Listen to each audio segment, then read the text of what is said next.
Bantu, subrek, like, dan komen ya teman-teman. Terima kasih. Kamu setuju nggak kalau ada yang bilang banyak orang pada mabuk agama? Aku sih setuju ya. Mabuk agama yang kumaksud tuh ya tentu saja bukan teler karena terlalu rajin beribadah gitu, ketagihan beribadah, rajin sedekah, berbudi pekerti baik gitu, berakhlak mulia, bukan ya. Mabuk agama bukan gitu. Tapi ketika beragama bikin orang mikirnya jadi ngaco aja kayak orang mabuk, kayak bukan orang yang pakai akal sehat, kayak nggak bisa bernalarnya orang bener gitu, kayak orang nggak bener.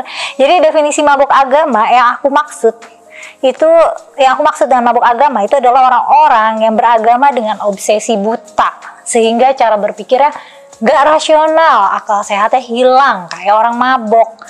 Orang yang mabuk agama jadinya bahkan bisa bertindak dan memiliki sikap yang sebenarnya gak sesuai dengan ajaran dan nilai agamanya sendiri.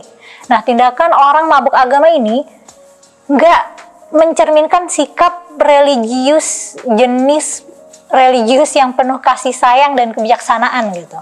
Nah, biasanya orang bisa mabuk nenggak agama gitu ya, nenggak agama karena punya kecerdasan yang rendah dan kecerdasan emosi yang juga rendah.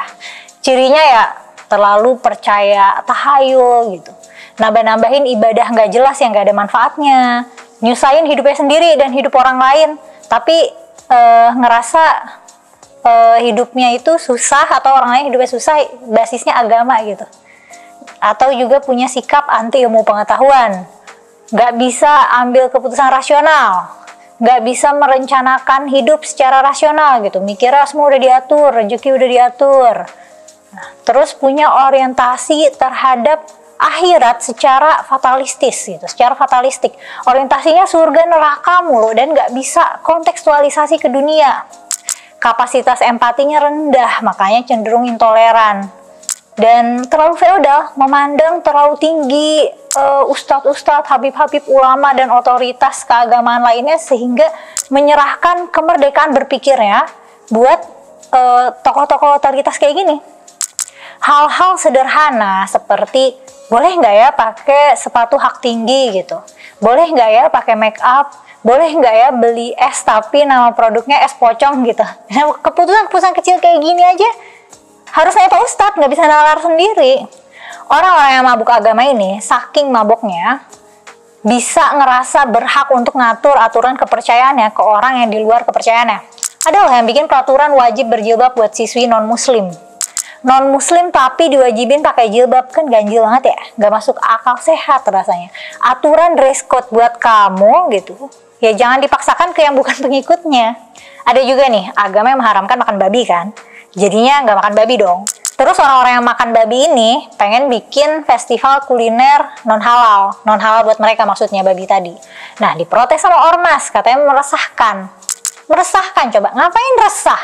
Yang nggak makan babi ya nggak diajak, yang nggak makan nggak diajak, bukan target pasarnya kuliner babi, bukan.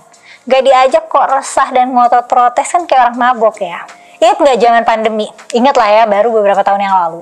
Di mana-mana kita dikasih tahu jaga jarak, tetap di rumah, ingat protokol kesehatan, jangan berkerumun. Ini malah ada yang tablik akbar. Pas udah ketemu nih vaksinnya, cuma vaksin nih solusi buat kita umat manusia, cuma vaksin yang bisa mempercepat kita keluar dari wabah sebelum memakan lebih banyak lagi korban, malah dihukumi haram, padahal itu udah kondisi darurat loh. Menyimpulkan bahwa vaksin COVID yang diproduksi oleh Serum Institute of India ini, di dalam proses produksinya ada pemanfaatan enzim dari pankreas babi ya sebagai bahan penolongnya. Maka Majelis Ulama Indonesia menetapkan fatwa nomor 10 ya, salah satunya menegaskan bahwa vaksin yang diproduksi oleh SI ini hukumnya haram ya. Aku suka nggak ngerti cara MUI merumuskan fatwa tuh kenapa hasilnya sering jauh dari tujuan kemaslahatan dan kemanusiaan. Nggak ngerti itu cara mikirnya gimana gitu, kerangka pikirnya gimana gitu. Padahal kan mereka kerja kelompok ya. Nah, kalau fatwanya haram, ya umat muslim kan akan cenderung enggan dong. Dan ini merugikan umat muslim sendiri. Coba bayangin, andai muslimnya pada taat untuk nggak ambil vaksin haram ini. Ini agak membingungkan ya, MUI bilangnya haram tapi boleh gitu, tapi ya udah. Nah terus nih, misalnya mereka nggak ambil vaksin haram ini, terus kita hidup di masyarakat yang majemuk kan, ada muslim, ada Kristen, lain-lain. Nah semua pada vaksin kecuali orang Islam. Semua jadinya udah pada kebal corona kecuali orang Islam. Nanti orang Islamnya akan bernasib begini, pada sakit, mungkin juga banyak yang gugur ya. Kalaupun ada yang bertahan, ya males banget ada kontak sama orang yang nggak vaksin ini, lagi pandemi, lagi wabah, males lah interaksi sama orang yang nggak vaksin. Jadi was-was takut dia bawa virus kan, ya berarti ya either dia nggak survive gitu, nggak survive pandemi, sakit, atau hidup tapi orang bakal ngerasa nggak aman ada di deket dia. Nah untungnya pemerintah kita menggalakkan vaksin ya, dan vaksin jadi syarat bepergian, yang mana itu adalah aturan yang sangat-sangat masuk akal dan efektif buat ngurangin penyebaran. Pernah dengar juga kan ada rumah yang digeruduk massa gara-gara dipakai untuk kegiatan ibadah, atau malah tempat ibadahnya yang digeruduk. Pokoknya saya nggak mau ada kumpul-kumpul sini, saya bubarin. Enak aja kamu. Namun Ketua RT dan RW setempat bersikeras ingin aktivitas ibadah di rumah tersebut dihentikan. Padahal rumah itu diklaim sudah mendapat izin dari Forum Kerukunan Umat Beragama. Dalam nama Yesus, Tuhan Yesus. Kalau kamu berdoa di sana ngontrak, kok berdoa ngontrak sih?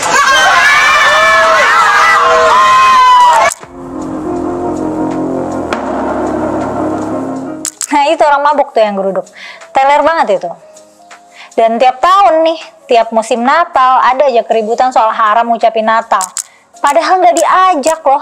Ada sih yang ngajakin, ada sih yang diajak Natalan gitu ya. Ada orang non Kristen yang diajak Natalan, tapi pastinya yang chill, yang tipe-tipe ngeributin haram ngucapin Natal nih, haram atribut Natal, mereka mah paling tipe-tipe orang yang nggak diajakin Natalan juga gitu. Lagian nggak penting, palingan juga yang Natalan gak nungguin diucapin, Natalnya gak bakalan rusak gara-gara gak diucapin orang-orang yang gak penting buat mereka gitu.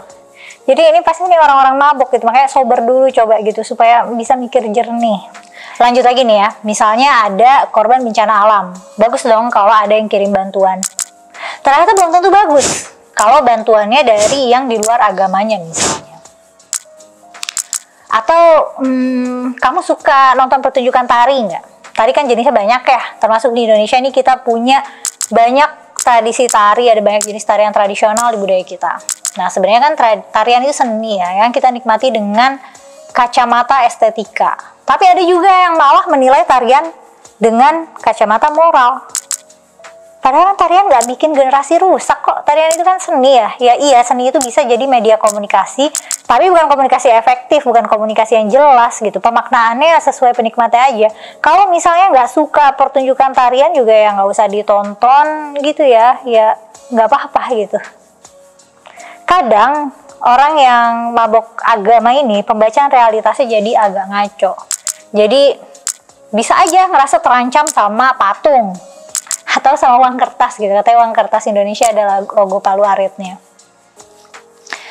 Terus aku juga pernah ya nemu konten kreator bahasa Inggris gitu, suka sharing-sharing bahasa Inggris. Dia tuh suka dapat feedback, katanya daripada nginggris fasih-fasih gitu, mending belajar makhraj bahasa Arab. Terus ada juga nih orang-orang yang pinter-pinter banget tuh di pertunjukan Clash of Champions, ada aja dinyinyirin orang, katanya percuma aja jago matematika tapi nggak belajar ilmu agama.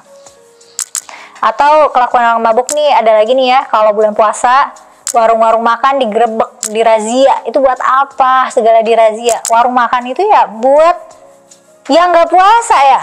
Bukan cuma non-muslim yang nggak puasa, ibu hamil, ibu menyusui, anak-anak, perempuan yang lagi mens, atau ya orang yang nggak mau puasa ya. Tapi yang jelas warung makan ya buka buat yang mau makan gitu. Kenapa yang puasa malah minta tutup? Kan puasa itu ibadah dia ya, kenapa malah nyusahin usaha orang lain? Nyusahin usaha orang lain jual makanan, dan nyusahin orang yang mau cari makan. Lagi puasa juga bisa tetap mabok gitu. Nah kayak gini tuh yang kena pedang-pedang kecil loh. Karena kalau restoran besar atau kedai makanan yang di mall kan buka-buka aja, dan orang-orang memaklumi aja karena itu mall gitu. Jadi beraninya ngerazia warteg-warteg dan warung makan kecil. Oh baru-baru ini kan ada lagu yang apa tuh itu. Nah itu juga ada tuh orang yang keluar-keluar di internet kalau lagu ini tuh haram karena ini adalah game minum soju di budaya Korea Selatan gitu. Nah, banyak banget sih lagu tentang dosa ya kalau mau dihukumi haram. Tema lagu kan biasanya cinta itu kan sebenarnya ada bagian nafsu juga dalam cinta ya. Jadi banyaklah lagu yang bahas zina gitu, cium-cium, minum-minum, dan hal-hal maksiat lainnya. Oh, kalau yang serius banget mabuknya, ini ekstrim sih. Dan ekstrim jahat, ekstrim bodoh menurutku ya. Ini mabuknya tuh ngasih solusi buat korban pemerkosaan. Dia nyaranin supaya nikah aja sama pemerkosanya gitu, supaya nggak zina. Nah, ini nih jenis mabuk yang udah nggak ketolong. Bayangin ya, itu korban udah terluka karena diperkosa, terus disuruh menjadi pendamping hidup pemerkosanya. Itu kan solusi yang tolol banget sebenarnya. Solusi yang kayak gini cuma muncul dari otak yang punya pikiran bahwa perempuan itu komoditas seks, perempuan itu objek yang kesuciannya sudah direnggut, makanya ya sekalian aja kasih ke yang merenggut gitu. Solusi kayak gini cuma muncul dari otak manusia yang melihat keperawanan itu berharga melampaui keberhargaan hidup perempuan itu sendiri. Hukum perkosaan itu masih nggak fokus di korban dan pemulihannya, malah nyaranin nikah gitu, malah ngasih akses buat pemerkosa untuk bebas merkosa tanpa konsekuensi gitu. Karena kayaknya di kita menganggapnya pemerkosaan dalam pernikahan itu bukan pemerkosaan ya, dan menikah dengan pemerkosanya itu jelas akan memperparah trauma korban. Secara hukum memang masih ada bias di mana menikahkan korban dan pelaku itu solusi gitu ya. Nah, ini tuh kayak misalnya aku punya tabungan nih untuk menunjang kehidupanku. Ada maling nih, dia mencuri tabungan aku, hak aku diambil. Terus solusinya, oh kenapa nggak sekalian aja ambil akunya juga gitu, seluruh hidupku ambil aja juga, badanku ambil juga.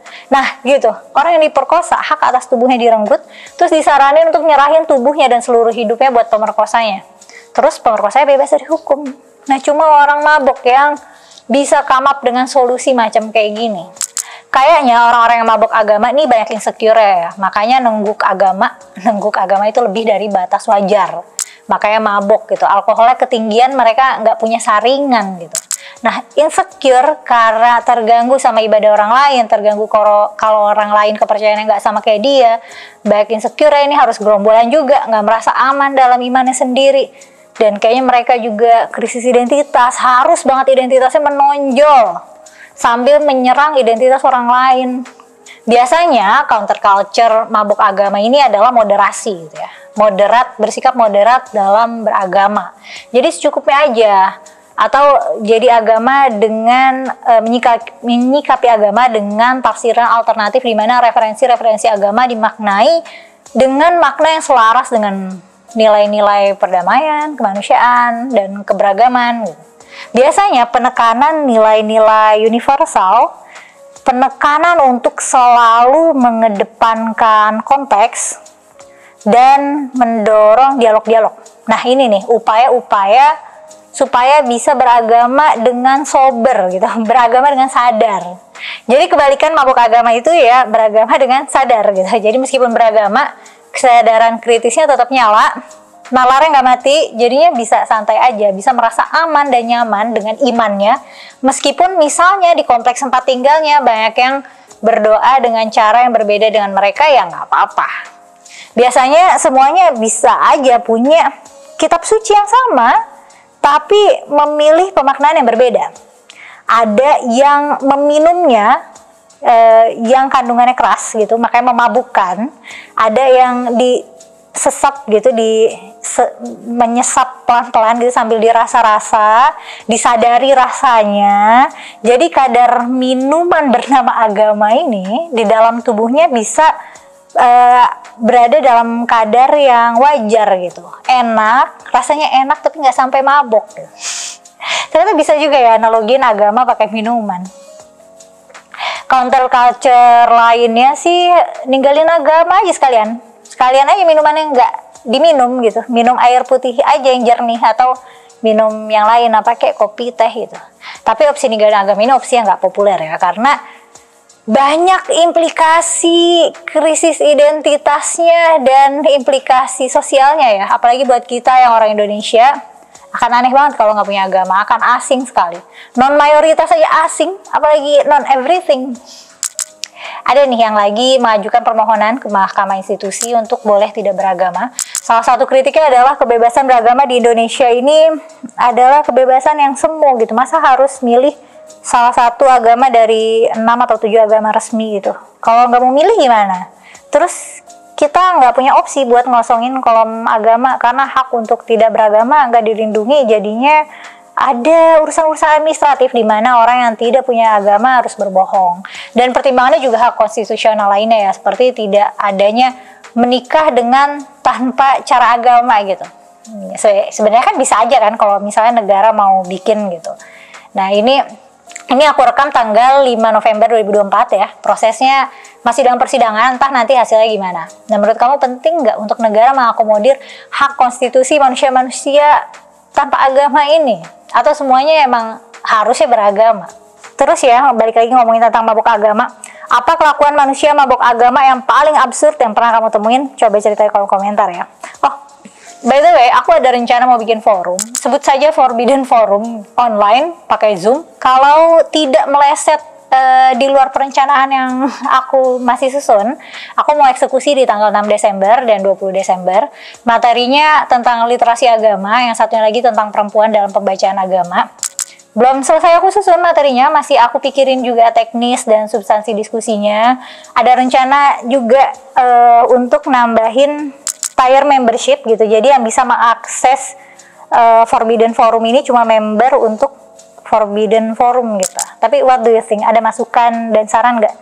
Ini tuh menarik nggak sih gitu? Ini tuh sesuatu yang teman-teman akan tertarik untuk join nggak sih gitu? Makasih udah nonton sampai selesai ya. Sampai ketemu di konten selanjutnya. Bantu, subrek, like dan komen ya teman-teman. Terima kasih.